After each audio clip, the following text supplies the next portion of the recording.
sama teman-teman kita orang Amerika, orang London tadi dengan aksen yang berbeda.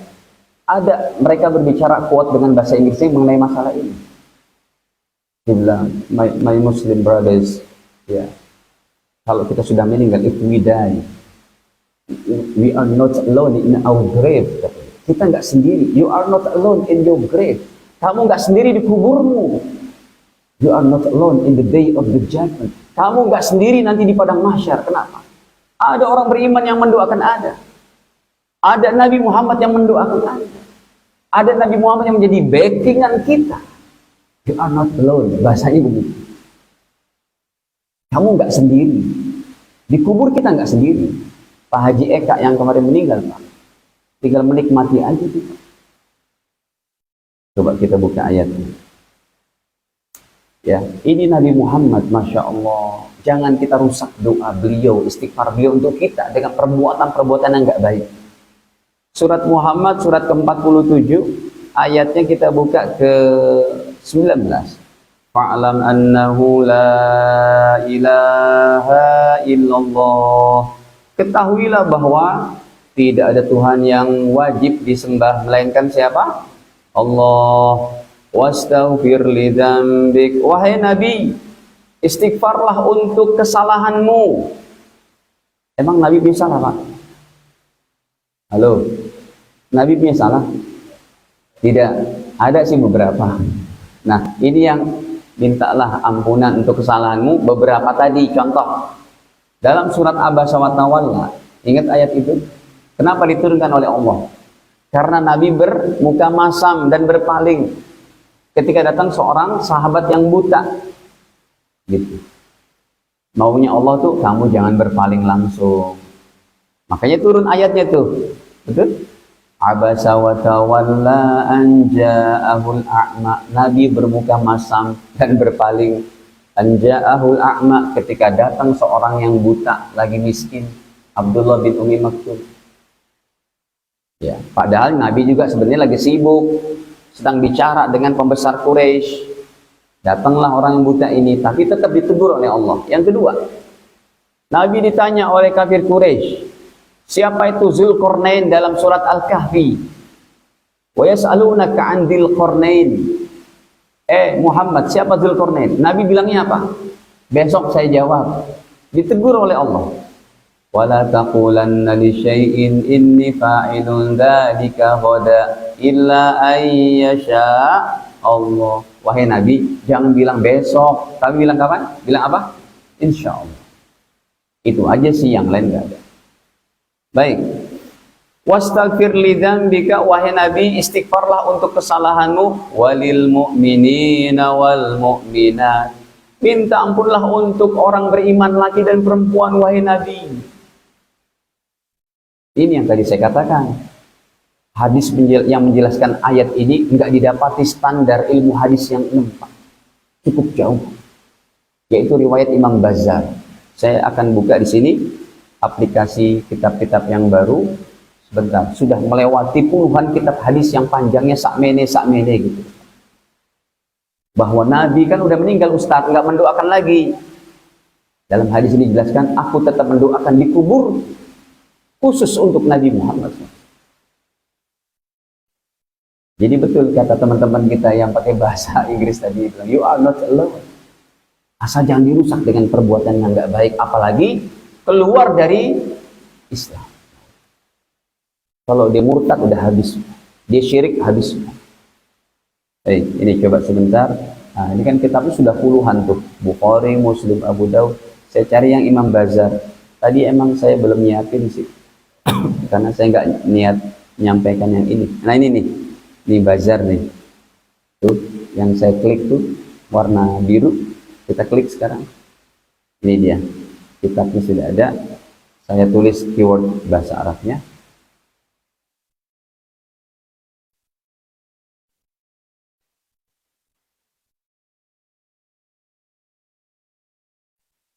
Harus ditulis dulu.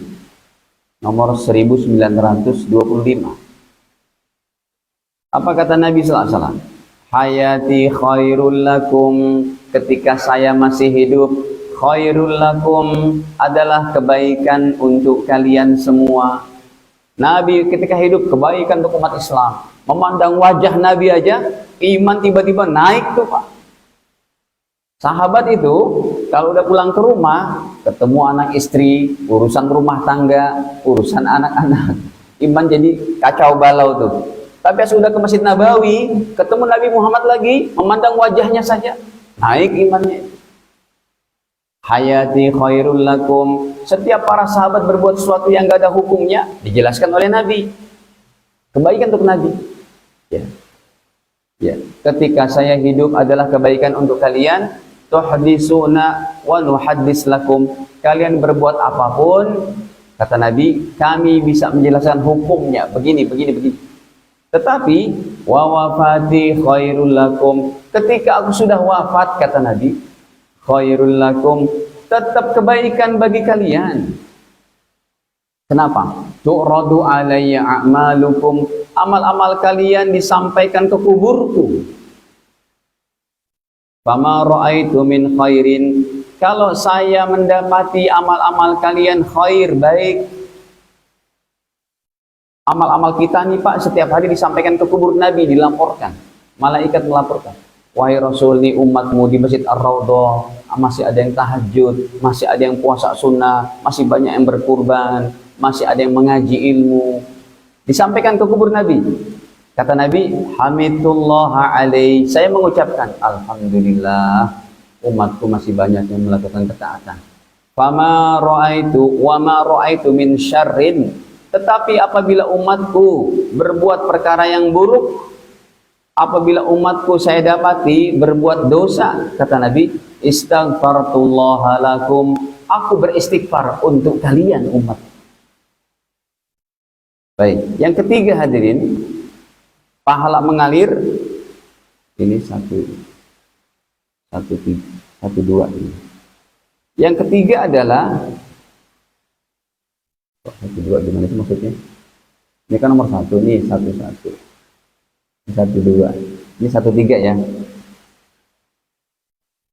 Yang nomor 3 apalagi Ustadz? Pahala mengalir berupa doa. Masya Allah hadirin, doa-doa para malaikat pemikul arasy untuk orang-orang beriman.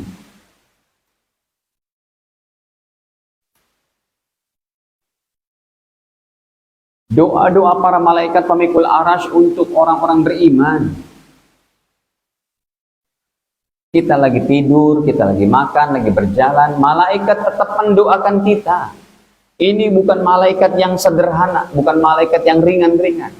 Malaikat yang ringan-ringan itu yang jaga sirkulasi udara, malaikat yang menjaga air lautan nggak tumpah ke mana, ke daratan. Malaikat yang menjaga pentil-pentil jambu, buah-buahan, dijaga sampai besar. Padi 1 inci dari inci yang terus sampai besar. Ini malaikat pemikul arasy Allah. Jibril aja kalah besar. Jibril kalau dipegang oleh mereka ini jumlahnya 8 malaikat Pak. Begini aja tuh Jibril gitu. Begitu besarnya malaikat pemikul arasy, ada 8 malaikat. Di atas kepalanya mereka gotong arasy begitu. Arasy Allah ini, kalau bumi kita di hadapan arasy Allah cuma satu kelereng. Satu kelereng di hamparan lautan yang sangat luas. Bumi kita kayak kelereng, arasy seperti lautan luas. Begitu besarnya arasy Allah Ta'ala. Malaikatnya bukan cuma menopang arasy, menggotong arasy, sambil beristighfar untuk orang beriman sampai hari kiamat. Allahumma ighfir lahum warhamhum wa'afihim wa'fu anhum. Allahumma ighfir lahum warhamhum. Terus gak berhenti sambil gotong arasy. Karena malaikat nggak sholat, nggak puasa, tapi mereka beriman kepada Allah. Tugasnya satu-satu. Ada yang sujud saja, ada yang tawaf aja di Baitul Ma'mur. Ini Ka'bah. Terus Ka'bahnya para malaikat lurusannya di atas Ka'bah di Mekah. Di langit pertama ada namanya Baitul Ma'mur. Itu tempat tawafnya para malaikat. Ada yang dia cuma baca subhanallah, subhanallah. Ada yang hanya istighfar saja. Khusus yang beristighfar untuk orang-orang beriman, malaikat pemikul arasy dan malaikat yang berada di sekeliling itu. Coba kita buka ayatnya. Ini ada dalam surat Ghafir, surat ke-40. Hadirin ayatnya ke-7. Coba kita buka. Alladzina yahmilunal arsya. Mana itu? Surat Al-Ghafir. Nih. Alladzina yahmilunal arsya, dan para malaikat yang memikul arasy, singgasana Allah. Wa man haulahu, dan malaikat yang berada di sekeliling arasy. Yusabbihuna bihamdi rabbihim, mereka bertasbih memuji Allah Ta'ala Tuhan mereka. Wa yu'minuna bihi, dan mereka beriman kepada Allah. Wa yastaghfiruna lilladzina amanu, dan mereka memohonkan ampunan untuk orang-orang beriman. Subhanallah. Baik. Sekarang hadirin, yang nomor 2, pahala mengalir dari segi, kalau tadi doa, sekarang dari segi amal soleh.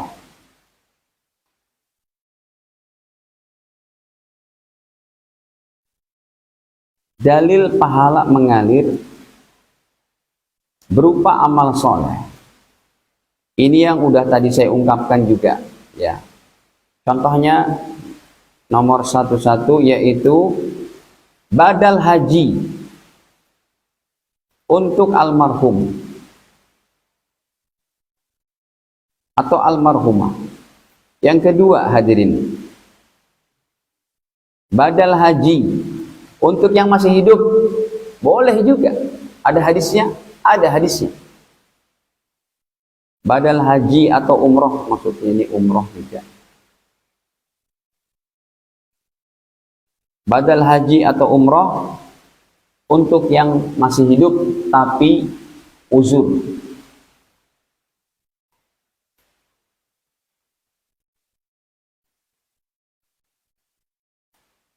Mungkin lemah sekali badannya, stroke, kena lumpuh atau apa.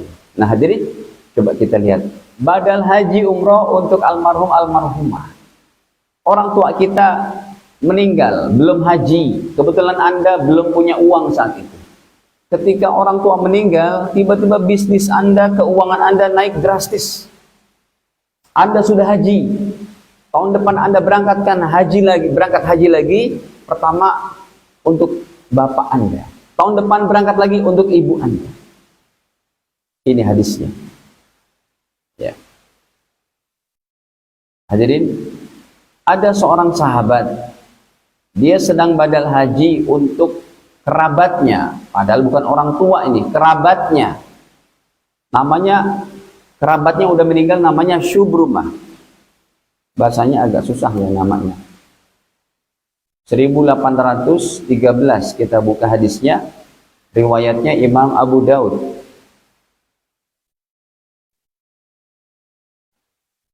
Ini bahwa Nabi sallallahu alaihi wasallam, sesungguhnya Nabi SAW sami'a rajulan, mendengar seseorang yaqulu, berkata dalam talbiyahnya, labbaik Allahumma labbaik, labbaik la syarika laka labbaik, innal hamda wan ni'mata laka wal mulk la syarika lak, labbaik an Syubrumah. Saya berhaji karena untuk siapa? Haji, badal haji untuk almarhum Syubrumah. Rasul mendengar itu. Qal, baginda Nabi bertanya, man Syubrumah? Pak sebentar.